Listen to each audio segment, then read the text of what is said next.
This video is not financial advice. Consult a professional financial advisor if you intend to make any moves contained herein. This video is for entertainment purposes only. All right. So today we're going to talk about TFSAs, RRSPs. I think there were questions about RESPs as well. Although I don't have that much experience with RESPs, I did look into it. And so I can share what I think about it or how it works briefly. But my knowledge on that is very, very minimal. What I want all of us to get out of these sessions and what we're doing here is not just me telling us what to do. I hope it just motivates all of us to start doing research and start looking at what these things are, and hopefully for me to provide a framework for you guys to how to research a topic, how deep to get into something, and maybe just offer some experience, some insights, because I've gone through some of these things, made mistakes. Yeah, so today we have a discussion here. I see a lot of us, 7 people. Feel free to ask questions at any time. Just let me know. Otherwise, mute your mics so then we don't get any noise during the presentation. I guess I just have a little bit of stuff prepared on the topic. And let's begin. So the question is, should I invest in RRSP? And the other question is, should I invest in TFSA? Those are the first questions. And my answer would be, if you have the money to do it, the answer is definitely yes. The government doesn't give us many gifts, and these are gifts that we essentially have to utilize. The second question is, which one do I do first? And believe it or not, there is a right and wrong answer to this. And often I hear very wrong advice being given by other people. So I have researched the topic quite extensively and did a lot of math, modeling, what makes sense and what doesn't, and what will give you the best sort of bang for your buck, so to speak. And I've laid out sort of a map of what things that you really need to look at in order to make your decision, because everybody's situation is different. And what I mean by that is, what is your savings rate, right? How much money you're saving? What is your income? That factors into it. Whether you're self-employed contractor, or if you are employed full-time salaried employee, all of these variables actually factor into what makes sense for you and your situation. So I'm not going to go into the hardcore math. I like to keep things a little bit generic and simple. So basically, here's the plan. If you work for a company and you're a salaried employee, RRSPs make a lot of sense because it takes your pre-tax dollars, and the government is allowing you to defer some of the taxes you have to pay right now, and allow you to have these investments grow in your RRSP, in your registered retirement savings plan, tax-free inside, and that's huge. In terms of compounding wise, growing tax-free is just something you don't want to sneeze at. It makes a crazy difference. So if you are working in a company and you're getting a salary, definitely invest in RRSPs. And one of the things that companies do is have this RRSP matching. Always take advantage of that first, because that's just free money. If you happen to work at a company that has RRSP matching, take up their offer and max it out. I would say that's the number one thing that you should do. And in a perfect world, if you have a lot of money, I would say do both TFSAs and RRSPs. And if you have a lot of money, it doesn't really matter which ones you should do first if you're doing both anyways. But otherwise, I think we don't live in a perfect world and we don't have infinite money. So if you are able to save money after your expenses, definitely I would say go for the RRSP first, and then whatever tax return you get from that RRSP, put that into your TFSA. So that will help in the cash flow somewhat, and you're taking advantage of both programs. So generally speaking, I think if you are in a situation where you're self-employed, you're a contractor, then it becomes a little bit more complicated, because if you are not reporting taxable income, so to speak, then you don't have the RRSP room. Then think about how you want to set that up, because having a tax sheltered vehicle, it actually makes a lot of sense. And let's talk about some of the variables that would sort of, how I say, affect your decision into whether or not you should start with the TFSA or start off with the RSP. I would say, after modeling some scenarios, if you're able to save anywhere from 10 to 15% of your take home income, and if you are a full-time salaried employee making over $40,000, the answer is always RSP first. Otherwise, if you're self-employed, not really able to save a lot of money and making less than $40,000, then going TFSA could be better move, so to speak, because think about this. With RSP, you are essentially trying to bring down your taxable income, and in the process, even hopefully like bringing your taxable income down from a higher marginal tax bracket. If you're not making a lot of money, like if you're not making a lot of salary, then that part doesn't have biggest effect on you. But like I said, if you're able to save 10% of your money, if you're making more than $40,000, a full-time salaried person, getting that tax savings or tax deferral, it's a bonus. Sort of like the government giving you a loan for your investment. So always go for that RRSP first. I'm just talking in general terms, right? Because if you really want to model it, like whether it actually makes sense for your situation, you will have to do that math yourself. Whether how much money you actually get from your tax return, whether you're able to drop your marginal tax rate another bracket. And also the biggest thing is, okay, how much room do you actually have, right? Obviously, the higher your salary, the more room you have. And if you're able to save your money, I would always advocate max it out. Which brings me to another variable that I think someone asked me before too, is about there's a first-time home buyer plan which allows you to borrow against your RSP. So that's another dimension we can look at. If you intend to buy a home, I guess further down the road, and you're trying to save money to do that, then it may not make total sense for you, because there's gains and losses in these things too. Like if you need the money right away, then it may not make sense for you to put your money into these savings plans. However, like I said, there is a home buyer's plan where you can, I believe, take out or borrow against yourself up to, I think, $25,000. Like, I mean, don't quote me on this. I encourage everyone to go and do your own research. Oh, is it $35,000? It could have changed, right? Look it up. Like I said, like all these things are very dynamic, changes all the time. So encourage everybody to research into these.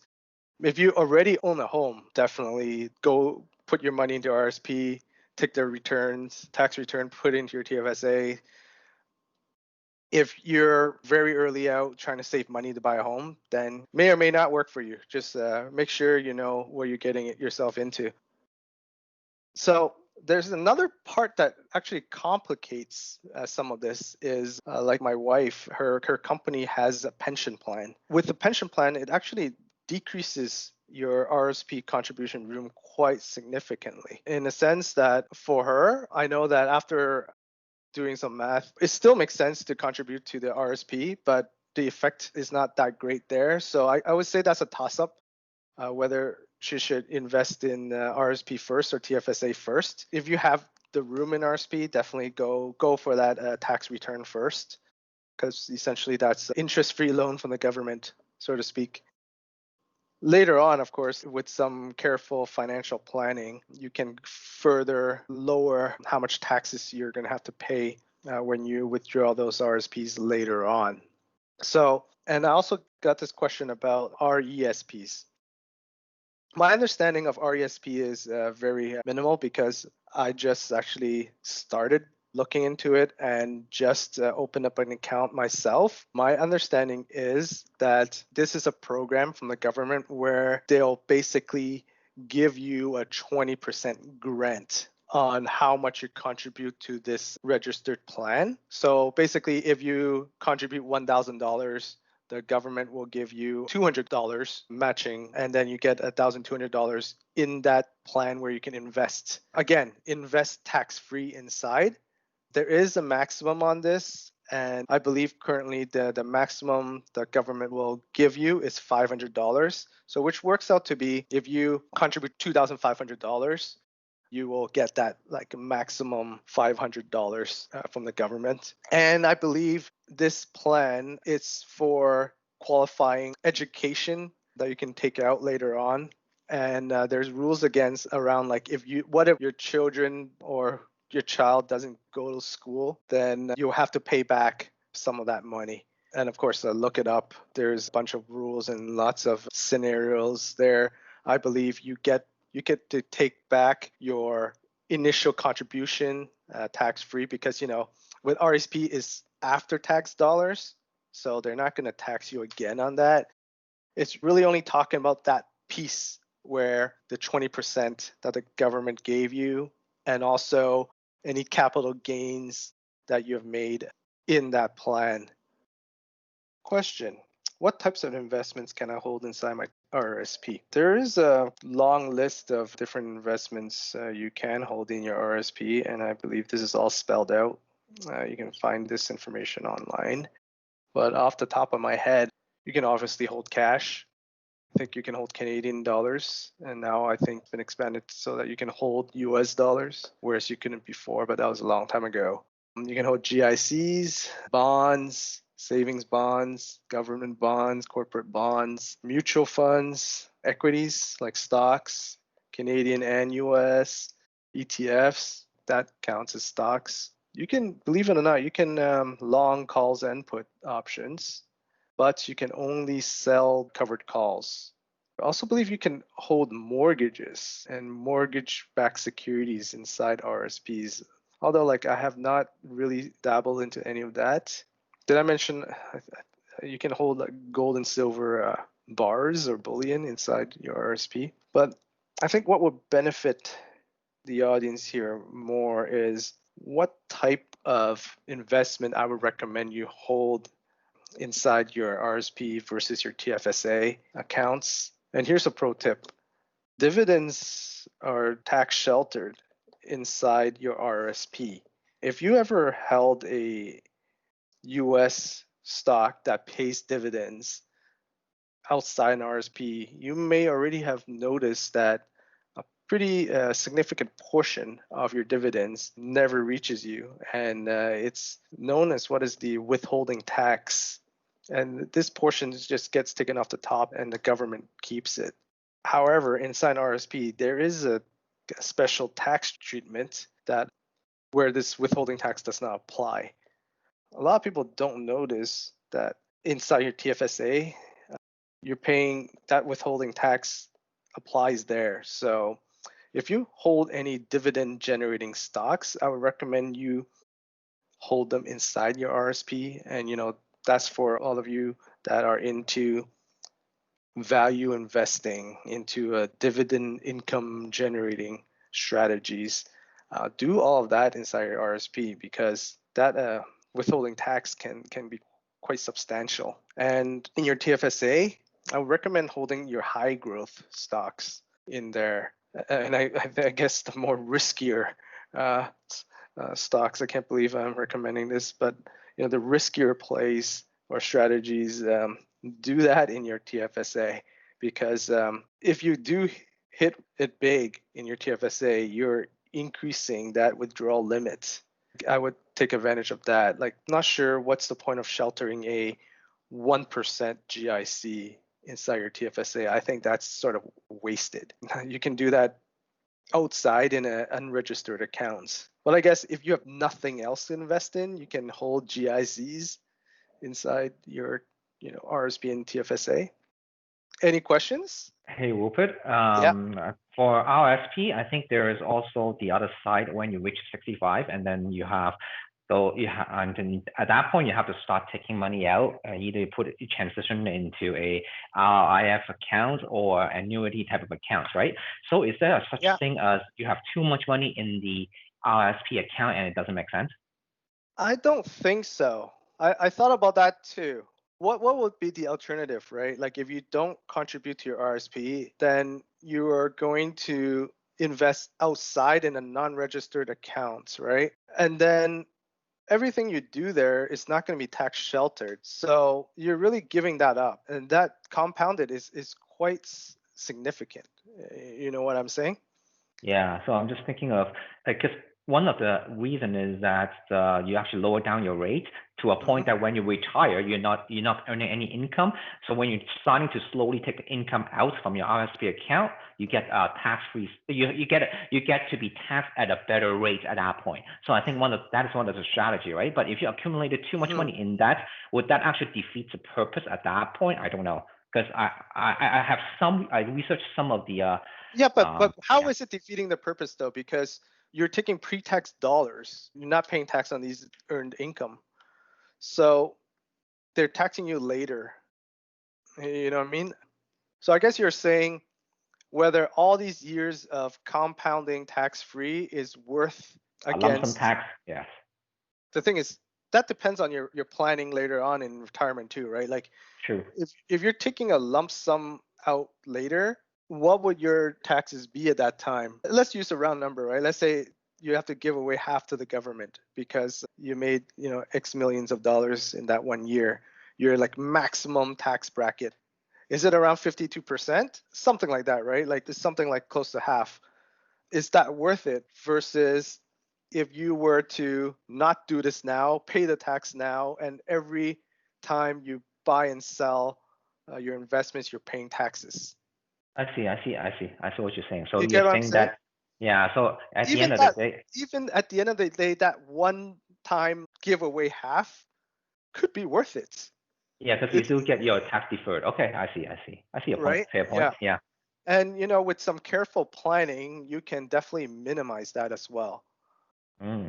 Because if you're no longer working a full-time salary job, like you're not getting salary, then if you slowly draw from the RSP, if you stay under that exemption limit, then you're paying very minimal taxes. Sure. So, like I said, everybody's situation is different. If you want to start taking out your RSP at 60 years old and you intend to live to, 85 or even longer, you got to think about, okay, how much money am I taking out at that time? If I need to take out $100,000 every year, yeah, you're paying the tax of someone making $100,000. Then that's your model, right? Then you have to model it out that way. If that's the case, then really your goal is you're aiming for, $2.5 million by age 60, and you're drawing 100K. And these are just rough numbers because obviously if you're just drawing 100K, your money in there is still making money. So you have got like more runway so that the actual numbers is going to be a little bit different. Maybe you can get by with like, closer to 2 million. So that's what I want to get you guys thinking about, like this planning, right? And, how to set these goals. Oh, here's another question I often get: TFSAs and how does that room work? This contribution. So every year, the government allows you to contribute a certain amount, and if you didn't contribute this year, that amount gets added to what you can do next year. I think as long as, let's say, when they introduced TFSA, you were of a certain age, then you're entitled to everything from the beginning to now. And that's basically your contribution room. So the question is, if you contribute, let's say, $20,000 in your TFSA, and somehow you turn that into $1 million, what does that mean? Well, what I have been told and what I have read and how I understand what the rules are is that you can actually take out that $1 million tax-free. And actually, that becomes the room that you get to put back in your $1 million. And I'm not sure if this is like what CRA intended. Like, I'm not an accountant, not an expert. Look that up for yourselves. My understanding is that, yeah, it grows your contribution room, but this is not legal advice. Is there any other questions you guys have? Oh, hey, Rupert. Yeah. So what happens if it goes the other way around? Let's say your max limit for TFSA is, say, 50,000, right? Yeah. And you got some capital losses on some investments, and you brought your You're down 25,000. Now you only have 25,000, right? Mm-hmm. You Mm-hmm. initially invested 50,000. Now you have Yeah. 25,000. Mm-hmm. The next year, let's say you get 5,000 extra limit because it increases every year, right? But Right. what happens to the loss? Does that room add up in the next year, or like you just lost it? That's an interesting one. I actually don't think you get that room back. Han, do you know? I don't think so because based on you in your tax return, you actually see that every year when you do a tax, you actually has a number. It actually shows you how much Yeah. room that you have. How much room that So you have? I don't think you get that back. I don't think you get that back. Yeah. So, like I said, I think these rules were made without. Well, I don't want to like accuse anybody of anything, but it's quite interesting. Not sure they're completely all the scenarios have been thought out. Like I also know that I was actually advised against that many trades inside your TFSA because the intent of the program is for like long-term investing. If the government can determine a pattern of trading or day trading, they are going to tax you on it.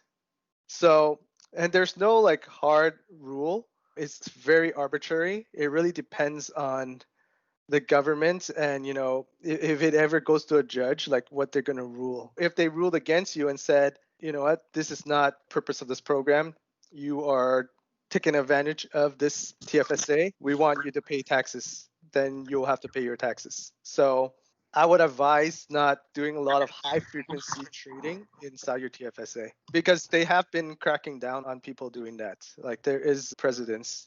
Just don't do it. I don't know what's the threshold. I don't think anybody does. It's really up to what is the judge going to rule, right? Whether they believe that this is just normal investing versus you're trying to play with the system and this is actually your main source of income. Lots of things to go into this, right? Like the government won't go after you if you have not a lot of money in there. It has to make it worthwhile for them to actually go after you too. So take that for what it's worth. Does that answer your question? We went off a little bit on a tangent there, but short answer is I don't believe you get the room back. And if you know otherwise, let me know. Like I'm always here to learn as well. All right. All right, so let's open up questions. Any more questions? RSP usage for mortgage and like first-time home buyer benefit? Yep. What's your question? I think the question was just overall of how kind of works in with mortgage qualification as well. So if you have, if you're contributing to your RSP, does your original income get used for that? And then if you contribute to your RSP, it lowers your income for tax purposes, but does it also impact the mortgage qualification? No, your income is your income. Okay. Go ahead, sir. Okay. No, that was the question. And then I guess afterwards, when you do withdraw it, whatever your income was pre-RSP is what's used for mortgage calculation, and then you get to also use your RSP contribution as first-time home buyer, right? Up to the $35,000, that was corrected, and I just looked it up. Yeah, they have increased it in 2019. So thanks for that. Like, I mean, these things change all the time. So yeah, so your income is your income. It does not decrease your income by putting your money into RSP. Like for example, if you made $60,000 and you contributed $5,000 to your RSP, all of a sudden you don't make $55,000, right? So in the eyes of your lender, you're still making $60,000. In terms of the first-time home buyers plan, I believe up to $35,000 you can take out from your RSP without having to pay taxes, but you have to pay back into your RSP within 15 years. And don't quote me on that 15 years, it could have changed also. So as long as you're able to make those payments, you don't have to pay like taxes on that. Okay. And then let's say you are you're not using the first time home buyer benefit. You take out money from your RSP earlier. So do you just pay tax on that? And does it get counted towards your overall income, or is it your overall income is as is, but you still pay taxes on the RSP as well? No, so whatever you take out gets added to your overall income. Okay, and So then if we it's use the as if same, you just made more money. okay, so then for the purposes of, let's say, mortgage qualification again, then they would look at the income plus RSP, the No, money that you took out, right? Or no? no, because they're really asking for what is your annual income. I guess if you're taking that out every year, but You're decreasing generally, the Oh, but never generally mind, sorry. speaking, no, like it's what you're getting from your employer. I think that's what they're asking. Okay, cool. Then I understand where you're coming from. We're going in the realm of how do you increase your income to qualify for more and more mortgage? Is that the question? So I think that's a topic for another day. But generally speaking, I don't think taking money from your RSP is an income stream, so to speak. So you got to think about how to have multiple sources of income stream and how to increase that. Hmm. Like Yeah, for I think it example, was more, that was like the flip side of the question. I guess that's one way of looking at it. The other way was like, are you possibly negatively impacting mortgage qualification by reducing your income? Or if you do take it out for whatever reason, you take it no, out you're not. early, are you then, You're not reducing your income at all, right? Like on your yeah, tax return, like it shows what your income is. It doesn't reduce it. okay. Yeah, so on the topic of mortgage qualifications, I do definitely recommend that if that is one of your concern, definitely talk to different banks because they do have different requirements and they look at different banks. So one bank may have a this amount, the other one may have a different. There's different. They will not come up to the same number, so it will have a range. So I think I would definitely recommend you guys to shop around. Okay, that's interesting. So can you shop around without negatively impacting your credit score? Because from what I've heard, that if you do multiple, is it like shop around, get information, or shop around, get qualified? So that's a very interesting question. I've heard conflicting things. Honestly, I have no idea how these institutions are using credit scores. I do know that if you query your credit score too much, it will negatively impact it. But at the same time, for whatever reason, I know that people with very low credit scores could potentially be qualified for more mortgage or higher numbers than people with excellent credit scores. So I really have no idea how it really impacts you. You know what I'm saying? Like the rules around that is all over the place. I don't think there's really a one answer to that. I think, like Han just said, like it really depends on the lender. Like Okay. it's not as black and white as if you have a higher credit score, you're automatically qualified for more mortgage. It's not. It doesn't work that way, and there is no rule, and it's really up to the lender. I guess that's what I'm getting at. Interesting, because I thought I heard that if you attempt at multiple places, like people recommend checking once and then like checking somewhere else once, like don't check a lot of places. But it seems that might not be So the case. no, I mean, if you know that it does negatively impact your score, then why do it? But on the other hand, if you did it a lot, like I wouldn't worry about it because, like I'm not going to go out of my way to lower my credit score. But at the same time, if my credit score is lowered, I wouldn't lose sleep over it either. Okay. I guess, yeah, I'm not sure if that's like good advice or not. To each their own, I guess. Yeah, like I mean, I have no idea why that, for example, I'll give you a personal example. Like my wife's credit score is much higher than mine. I have no idea why, but I'm also qualified for much higher loans than she is. So I have no idea why. Like You have a better income, Rupert? maybe, but why is my credit score low? Like I don't owe anybody money. You know what I'm saying? Like Do you have multiple accounts? yeah, Yeah, that's a factor. but how does that factor into whether a lender wants to lend me money, right? I'm Like, not talking about lender, I'm talking about credit score. sure, yeah. In my So case, does it lender really looks into your matter? Like, income, you're an yeah, active guy, you're a perfect target, right? But credit score looks into different factors that sometimes it doesn't even make sense. Like one example is that if you like if you make payments to your credit card prior to your billing date, yep. it's a negative score for your credit score. Or if you have like lots of credit cards, after some point it's a negative. Like they have these crazy rules that Yeah. So that's the thing, right? Like I'm getting credit cards where I didn't even sign up for. What do you do about that? You have the option to reject. No, thank you. Yeah, but they sent me the card. And then I'm like, okay, let's cancel it. And does that impact my credit score? So hold on. How can they give you without you asking, like without you approving it? I have no idea. I just get mailed these things. Oh wow. So I don't know. Yeah. And then what's funny? And then I go apply for like a $500 limit credit card. I get declined. It also depends on who you're applying with. And then like, my existing credit cards, they're always spamming me and saying, hey, you really like to increase your limit by $10,000? I'm like, no. Yeah. It's a... And then I go apply for a credit card for $500 limit. I get declined.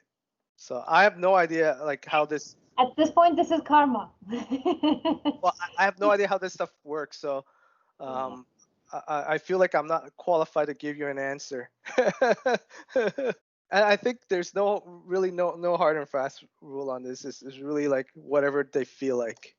So short answer is don't go off your way to lower your credit score. But if you have a not so ideal credit score, I wouldn't worry about it. Well, thanks for the info. Awesome. So does that answer all your questions on this topic? That's RRSP, TFSA, and RESPs. What are these 4-character abbreviations? Yeah, I'm good with the information so far. I'm just gonna rewatch the video because I missed the first half. All right. Okay. Thanks for coming, everyone. I'll try to see when we can upload some of this information, and if there's more questions, let me know. Yeah. So always remember, guys, time is money, friends. Thanks for the session. You're welcome. Like and subscribe. And click the little bell. Bye. All right. Bye. Bye-bye.